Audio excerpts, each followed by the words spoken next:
Hi, I'm Michale Graves, and you're watching Lokaos Rock Show. Did I say that right? Yeah.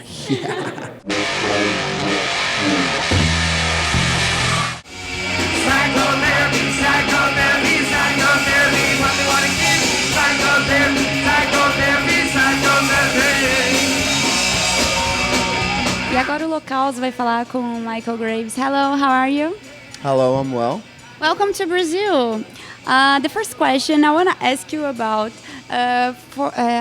few rumors that we heard that you didn't want to come to South America. Is it true? And why didn't come with Misfits in the tour in '98? It's funny because when I first started coming over here with Marky a few years ago, I spent most of my time answering that question. But that was just it. I mean, it was just a rumor. It was absolutely just gossip. It was made up things about me being calling the South American Latin people dirty. It was just a rumor and a very, very bad thing that was done against me. And truly, I have great love for South American and Latin American people.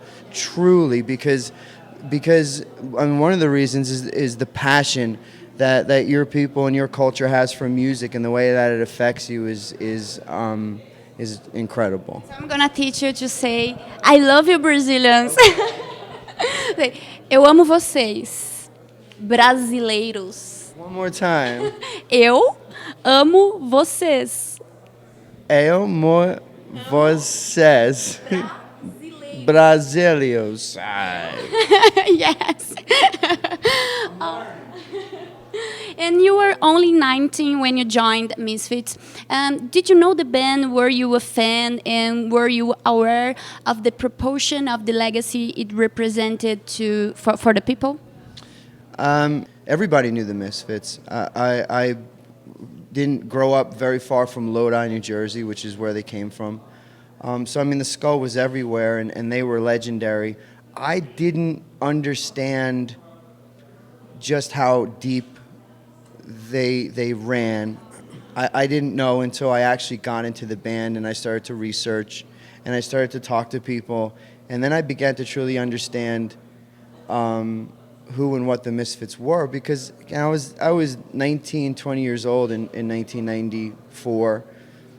So I knew more about Glenn Danzig than I knew about the Misfits, because it was the age of MTV, and his big hit was Mother. And I remember seeing the Mother, the live video, and obviously knowing Glenn Danzig. So when I put the two things together, and I knew that I had stumbled into something very, very, very special. Many fans wouldn't have the Misfits without dancing no vocals. Did you ever feel hostility from fans or the press when the band returned with you singing? From the get-go. Everybody was skeptical. There was their legend and the stories that built up around them for all of the years between 1982, I think, when they broke up, to when Jerry got the rights to the name back and brought the band back in 1995. We started in Europe, and the fans literally ate me alive. It was a trial by fire. They were very, very hard on me, very, very hard on me. But I kept on at it, and I was tenacious, and I fought back, and I was eventually, once American Psycho came out and we got through the Resurrection tours, I was fully embraced by the fans and by the press as well. But the first year or so was tough, man. It was tough. I don't care. 1, 2, 3, 4.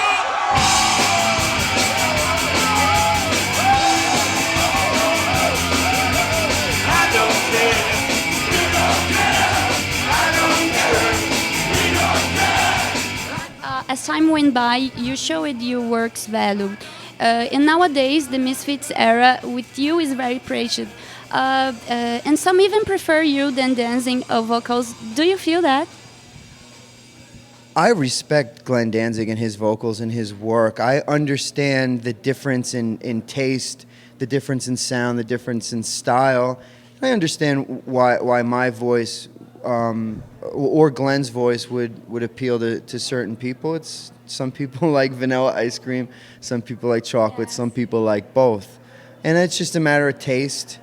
And then there's a small percentage of fans that it's just for, you know, they don't even want to hear what I've done, and vice versa. So I understand it, but truly the band started with Glenn Danzig. The band started and continued with Jerry only, and that's where everything emanates from. And would you reunite with the Misfits if you were invited again? Under the right circumstances, I would love to. I would love to, because there's no question about what type of magic we could create together as far as music. We were truly one of the greatest live bands in our time. So yeah, sure, certainly under the right circumstances, and it would set the world on fire as far as the fans would just, especially all the new fans that we have in the world. It would just, it would send shockwaves throughout. So under the right circumstances, I would love to play with those guys again.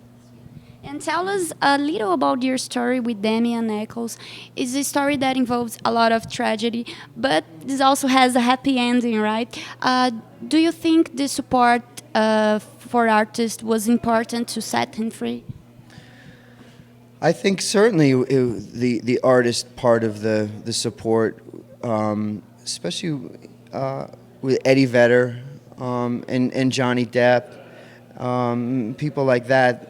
And Natalie Maines from the Dixie Chicks, and Marilyn Manson and Henry Rollins, and everybody that got behind Damien and Jason and Jesse, because without them, they would have just been taken out of the mainstream.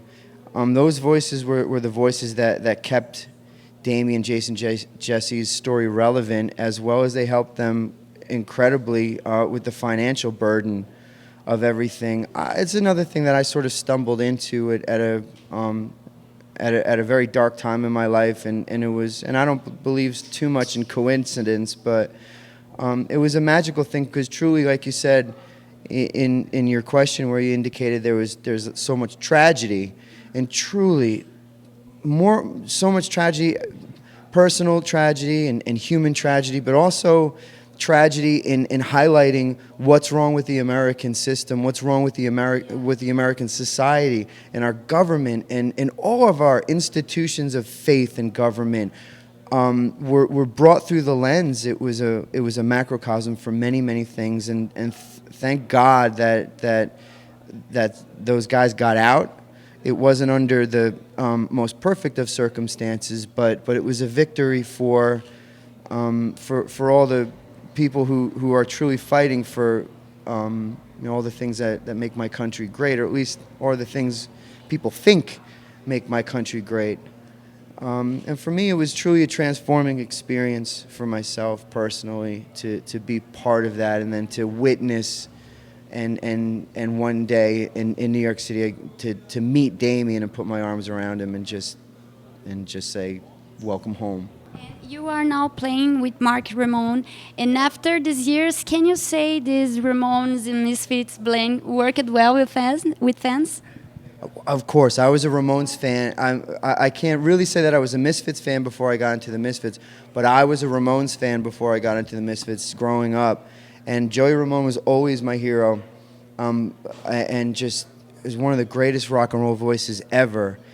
And so when Marky called me up, and again, when I was in the Misfits, I got a chance to know Joey and get to work with Marky and Joey. And so when it came time, when Marky said that he really wanted to keep the legacy of the Ramones alive and truly the essence of what the Ramones were, and he came to me to represent the voice of it and the soul of it, it was a dream come true. And someone has told you about that 10 years ago, you wouldn't believe it. Way, man, no, not at all. And I have more respect than I can put into words for Joey Ramone and his body of work, and for me to be the one to be able to fly that flag and to give it new life and to keep it relevant. I feel truly blessed, and I know that those guys hear me in heaven. I know that Joey feels it, because I sense him there on stage. I do, all those guys. I think Marky does too. He might not say it, but. Thank you very much. It was a huge pleasure talking to you. Valeu.